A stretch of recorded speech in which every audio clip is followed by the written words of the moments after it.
Hey, welcome to the Geriatric Millennials with Jayme and Beth. We're here.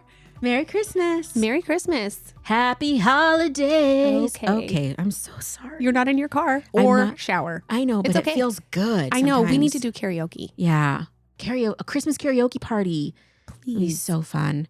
Just singing out All I Want for Christmas. I haven't even heard that song yet this season. I don't know how that's possible. I haven't listened to very much Christmas music. Me either. Like, interesting. Yeah.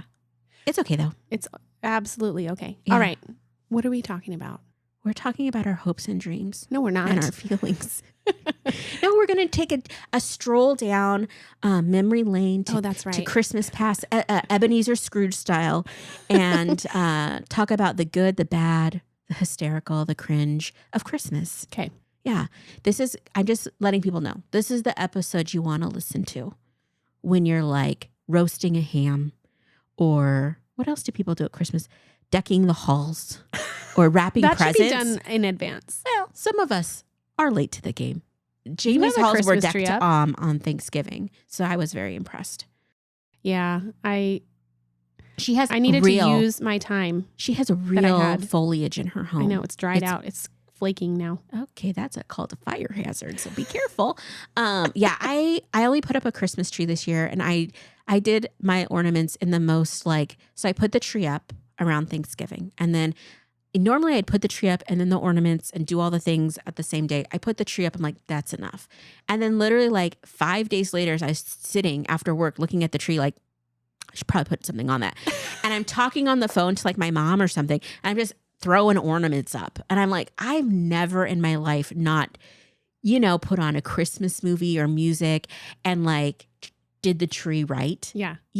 Nope. The memory from this year is just Beth and her haphazard Christmas tree and just throwing things up there, not caring. Well, Didn't it take the looks time cute. to savor each ornament and think back on Christmases past. And because I typically buy an ornament every year to represent that year. So then when I look at the ornaments, it's Did you do that this year?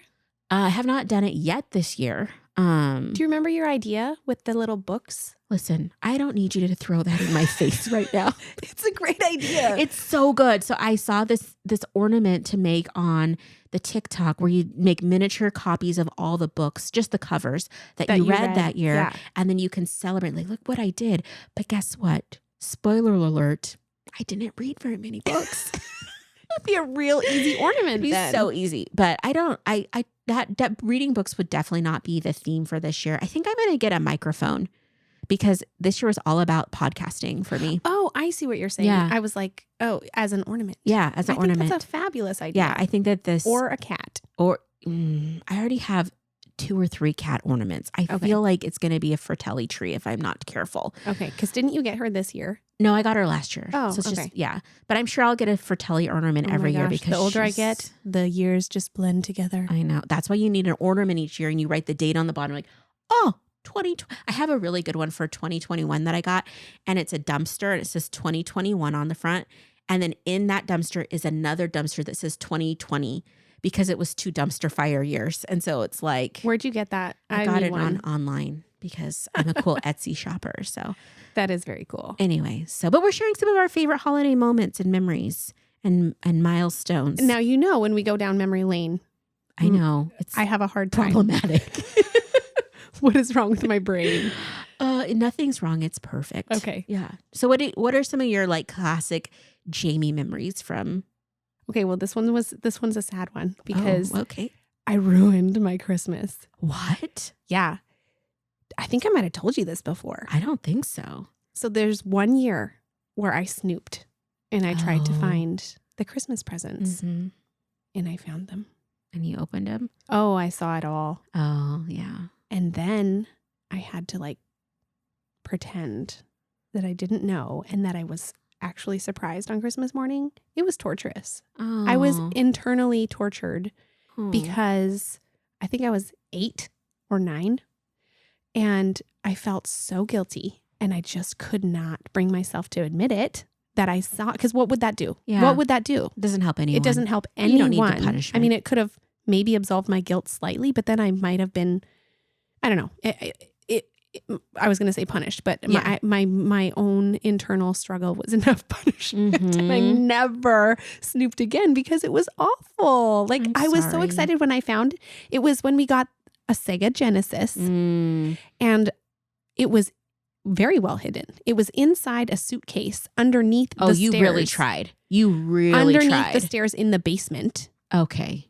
Like, why did I even look there? Because I'm smart, I guess. But I found it. And I just felt so bad. I felt so guilty. Yeah. Did you tell your siblings? No. So you only ruined Christmas for yourself. So at least Yeah, you're for that's myself. a good. It was just an internal, Mhm. real disappointment. Oh. Yep. Well, speaking of disappointing Christmases, I've shared our family didn't have a lot. And I remember my mom tells this story. I remember the Christmas because it was devastating. But she had saved and scrimped to buy Christmas gifts. And the day before New Year's Eve, the car's like radiator or alternator. Is that Wait, a word? Are you Alternator. saying, did you say New Year's Eve? I That's meant what you Christmas said. Eve. Okay. Yes. The day before Christmas Eve. Mm-hmm. Or The car's something. The calls, numerator? What'd you say? I think it's called an alternator. I called it Okay. like the Terminator instead. Okay. But it went Oh. out or something. That movie. What is good? Is that a Christmas movie? I don't think so. I No, don't it's think not. so either. Okay. Never mind.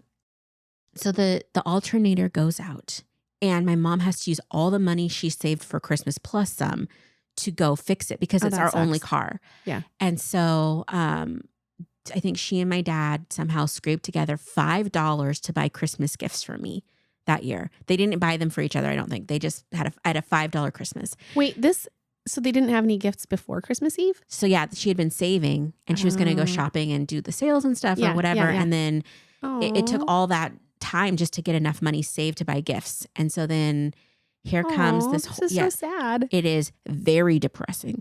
So I remember that Christmas, like, and I think my mom warned me like, oh, it's probably not as big as Christmas, but I think at the time I was like, early elementary school. So that I definitely couldn't hear that. I Yeah. was like, mm-mm. So I remember opening the gifts. The first gift is like a 6-in-1 or 20-in-1 game, like board games that you got at like the dollar store. So it has all little tiny plastic pieces and it's like chutes and ladders and stuff, but they're all these tiny little like cardboard cutouts. And it was just very like, okay, Womp, womp. wah, wah.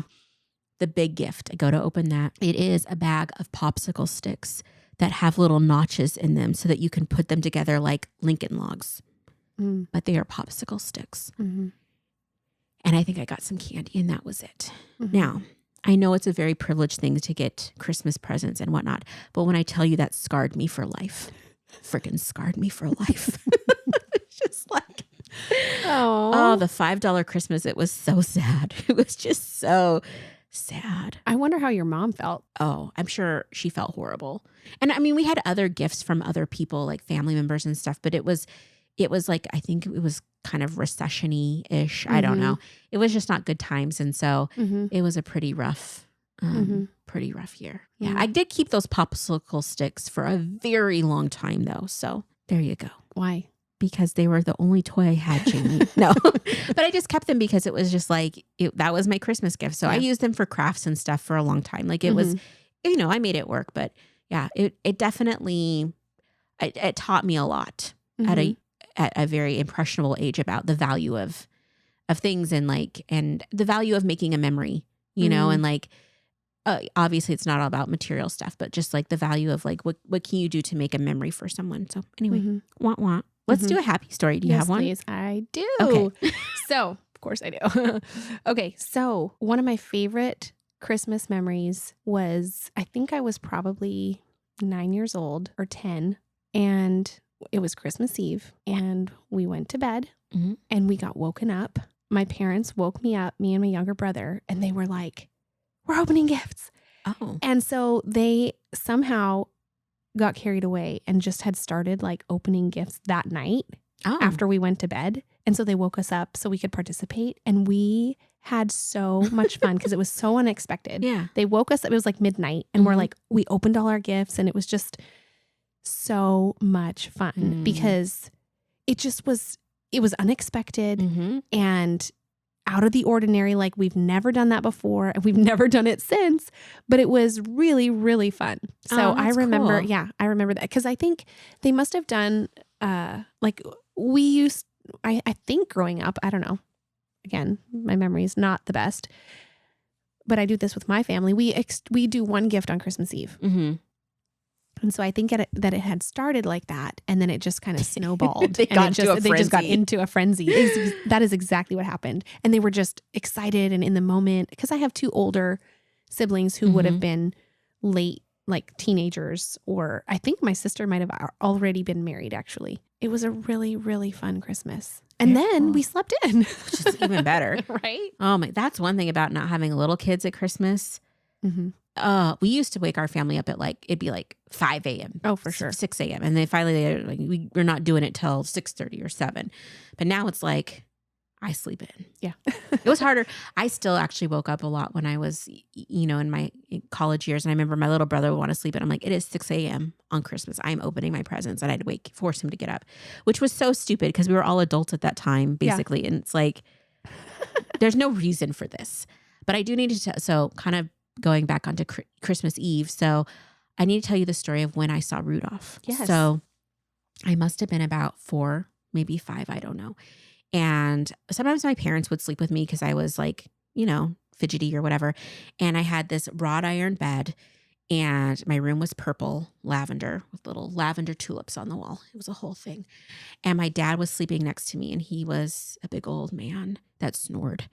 And he had his glasses still on his face. So he must have fallen asleep, reading to me or something. And so he's sleeping. And I heard a ruckus outside. And I, with my little fingers, I opened up the blinds and I was looking outside. And all of a sudden, I see a red hue of a light above our house. Rudolph was on our roof. And I was so excited. And then it was there for a minute. I was looking and looking and looking for Santa. And then all of a sudden, the red light just went away. And I was just like, oh my gosh.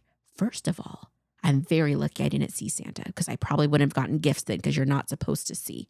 Yeah. Secondly, I just saw Rudolph and I remember being giddy and squirming into bed next to my dad and being so excited because Santa had just come and I was going to be able to open presents soon. So, yeah. That is so cute. Yeah. That is so You're looking cute. at me like, oh, that's a cute little story of that. No, it happened, Jayme. In my brain, it I is know. cemented. Yeah. I believe you. It really happened. That's anyway. Awesome. Yeah. Okay, so my next memory was the year 2000, Y2K. Oh, God. Mm-hmm. Remember that? Yes. That Christmas. So 1999 to 2000. Mm-hmm. So that year, I was 19 years old. Mm-hmm. And that Christmas was super special because my best friends all came to Belize for Christmas and New Year's. Wow. And so we were all away from our families. Well, I think my mom was, actually, I know my mom was there. So my mom was there and then me with all my friends and from Canada, right? And I think there was 4 or 5 of us, plus my friends from Belize. And so I just remember having the best Christmas. I remember singing Christmas carols together. We decorated together. We just did Christmas together as 19-year-olds and it was so fun. But the best was that New Year's Eve. It was the year 2000. Oh, yeah. So right? You just turn of the century. Yeah. And we went to one of the islands and we stayed in this very inexpensive place, which was hammocks with these wooden boxes underneath the hammock that you could put your stuff in with a padlock. Oh, okay. So it was very, we didn't have very much money, right? So we are on this island. We find this place to stay, but there's not just hammocks for us. There's additional hammocks in this big area. And there's all these men from France. Oh. Staying there as well. Yeah. And it's all open air. We're all just in hammocks in this big area. And we went out and we danced and we just had the best time hanging out with all these Frenchmen and just celebrating the new year. And my mom came. She was a chaperone. It was really funny. We had the best, it was the best. It was so, so, so fun. I will never forget it. I mean, I forget some of the details, but I will never forget how much fun it was and that we stayed slept in these hammocks. That's really cool. And random. It was so random, but awesome. Yeah. So that was one of my best holiday memories. Nice. Yeah. So I have another disastrous holiday. So our next door neighbors growing up were shirt tail cousins or relatives. So What does that mean? it just means like we're related, but it's like, oh, they're second cousins twice removed. You know, Okay. it's just kind of like distant. Yeah. But we grew up next to them. And so the lady's doing our Christmas dinner. And so my grandparents come over and our family and their family. So there's like probably like 15, 20 of us at dinner, maybe. I don't know. And my mom decided that she wanted to dress up. So she's wearing like these white pants and a Christmas sweater. And she looks very like early 90s. Okay. I'm like 11, 12. So I'm in like a hoodie and jeans, like what I wear to this day. And so we had a system in our family where we did formal sitting. So everybody sat down at the table. It was a fully set table. You passed the food. It was no buffet. It was very like cloth napkins and laps. And so we're passing around the food and the gravy boat comes to me and it's a little heavy. And I go to pass it to my mom. The entire gravy boat is poured all over her lap and her sweater. And her white pants. Oh, that is so unfortunate. It was very unfortunate for me because for the next 15 years, whenever we did family dinners, do you know what happened when the gravy boat got to me? Don't pass the gravy to Beth. They didn't even say that. They skipped me. The person next to me would take it from, on my right, would take it from the person on my left without giving me an opportunity even to touch the gravy boat. Did you still get access to the gravy at least? Yeah. They were like, let me hold it for you. Oh, geez. Let me hold it for you. Oh, my gosh. Did you remember that time you dumped all the gravy on your mom's lap? That's why you can't have the gravy bowl, Beth. Let me hold it. Ugh. Anyway, so now even to this day, I get a little bit nervous when I'm around a gravy boat. I can see why. Yeah. That's trauma. Very unfortunate. Did she go change? I think we live right next door, I'm sure. So. I can't remember. I just remember like her being so mad at me. And it was an accident. Did not matter. So mad at me. And then like I can take a little bit of ribbing and poking, but like I'm a sensitive person. So and I was already I was so embarrassed and I felt so bad. So having everybody make fun of me was not over and over again. For many years. For years was really great. Terrible. Yeah. Loved it. Anyway. That's awful. Yeah. Okay. Happy Christmas. Mm-hmm. Do you have another happy memory? Surprise! So this one is a gift that I got that was very meaningful. Mm-hmm. And that was, I think it was either the first or second year that Tony and I were married. And when we first got married, and for quite some time, we didn't have any money at all. And we were living by faith, so to speak. And it was great. And we always had our needs met, but we didn't have like extra, and I like to shop. Okay. Listen, I like fashion. I like to feel like I'm dressing cute and I love clothes. And growing up, I didn't have a lot of clothes. I didn't have access to shopping very much. And my parents didn't have a lot of money and didn't buy me a lot of clothes. And so I think that's in my mind, that's why. Maybe not. Maybe if I had a bunch of clothes, I'd still love clothes. I don't know. Because I'm thinking about my daughter who has plenty and she's all about that life. So anyways, whatever. Doesn't matter. I've always really loved clothes, but I really didn't shop very much at all when we didn't have any money. And so it was Christmas and Tony had made me this scrapbook like journey. Oh. And so it started off and he like talked about our kind of like a little bit about me and who I was and how I like, and then like turn the page and then I do this. And so start off the day and there's like a little, I can't even remember what the first gift card was, but it was like a coffee shop kind of a thing. And like, so go get your drink and then you're going to go to the mall and you're going to go to this store. And there was a little gift card for this store. And then it was like, and then after that, you're going to go look for this and look for something else at this store. And there was a little gift card for that store. And it was all like clothes, gift cards for clothes. And I found it just meant a lot to me. Yeah. And I felt so excited to be able to go shopping. And it was just such a thoughtful gift in the way that he presented it. I wonder whatever happened to that side of Tony. Oh, snap. Because now that I'm thinking about it, I'm like, oh, that was so super. I mean, he is still really sweet, but like now I buy my own stuff and I'm like, this is from you. It's just a different season. Yes, It's a different season, different but season. very sweet to think and remember that. I don't know whatever happened to that scrapbook. I'm not sentimental, I know. so I'm I don't you keep that probably stuff. threw it away. I'm sure I Yes. did. A lot of things didn't make the cut when we moved across the ocean. Yes. Multiple times. Yes. So I don't have a lot of sentimental like things that I have kept, but it's right there in your heart. So that's what really Isn't that matters. sweet? That's really sweet. That's very kind. I don't know where Tony got the money for these things. That's What do kind you of mean? the point. Well, like I wasn't expecting that like for these gift cards because we didn't have very much money. You know what I'm saying? Yeah. And so that's why it meant so much more maybe to me because I was just like, I felt not deprived, but kind of like I never could go shopping. And then all of a sudden it's like, oh, here you go. Yeah. So anyway, that's really sweet though. I know. I think maybe you need to find out where that money came from. Well, yeah, I'd Be like, sir, I'm sure it was a legitimate. Did you rob a bank? No, and it wasn't like it was a ton of money, but anyway, it was just very sweet. I know. Yeah. I don't know. There's nothing more like romantic than a bouquet of gift cards to your favorite Right? places. Like, hello. Yeah, exactly. That's what I want. That's how you woo somebody. Yeah. Oh, for sure. Oh my gosh. Okay. So one of my favorite gifts I ever got, I was working as a youth minister. It was my only job.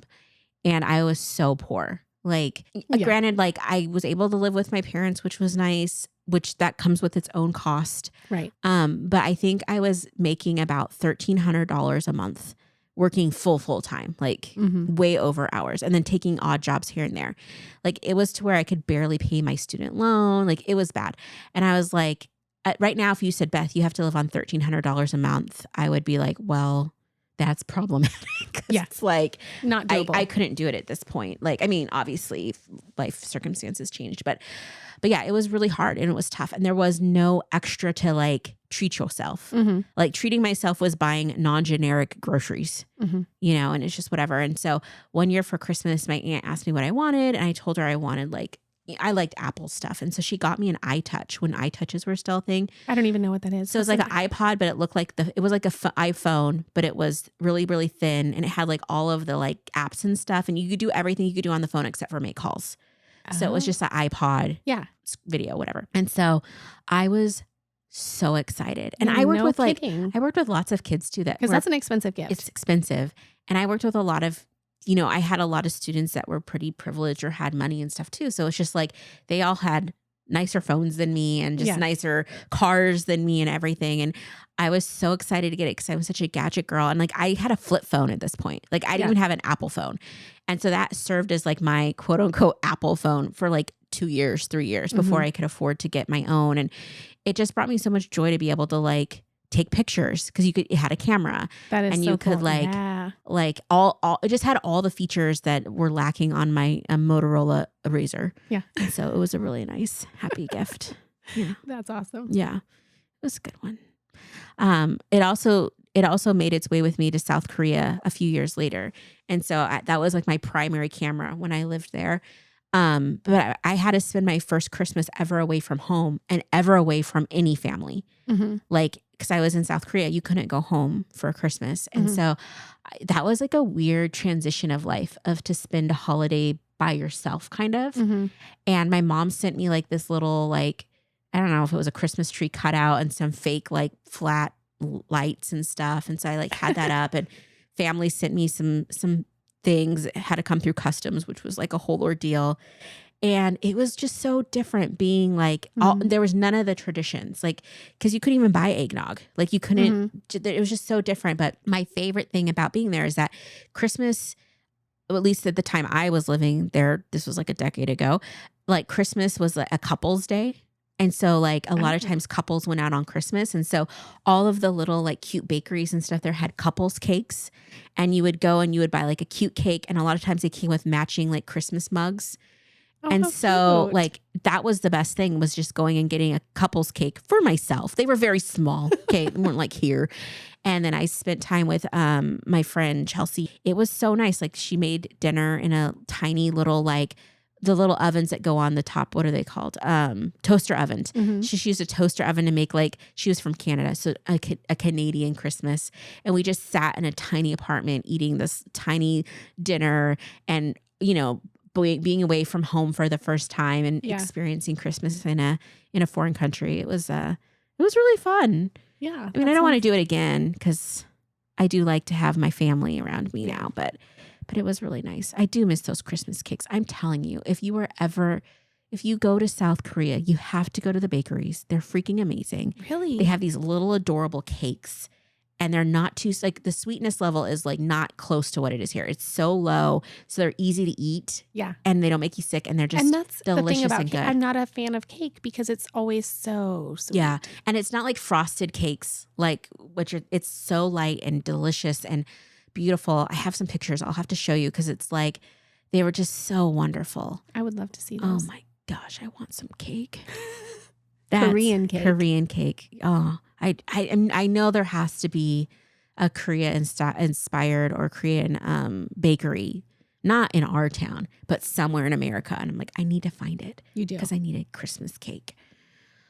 Anyway, 'tis the season. I hope you have a good Christmas this year. I hope you make some fun memories with your family, with the kids. Thank you. Yeah. I'm sure we will. I know I'm going to make some memories with Fratelli, possibly getting a new cat too. I So know. we'll see. I keep waiting for that. Yeah. I keep waiting. I keep expecting to have I've when gone I walk twice. into your house. I've gone twice to adopt cats, and none of them were a fit. So, well, first one, somebody got there before me to take this. It was a very derpy, cute cat, and it got taken. And then the other time, they couldn't find anything that I know that take any cat. No, sorry, I'm a snob. It has to match my aesthetic and Fratelli's personality. So anyway, I hope to make some happy memories this Christmas with Fratelli. I hope you get a cat that has a very different personality than Fratelli. Oh, that's kind and nice. Yeah. Yeah, me too. Okay, that's filled with the I keep wanting to say Holy Spirit. That is not what I mean. That is filled with the Christmas spirit of love and joy, and not Sour Patch Kids and gruffiness. Yeah, no kidding. Anyway. She scares me. Yeah. So nothing like a disgruntled cat to say, Merry Christmas, everybody.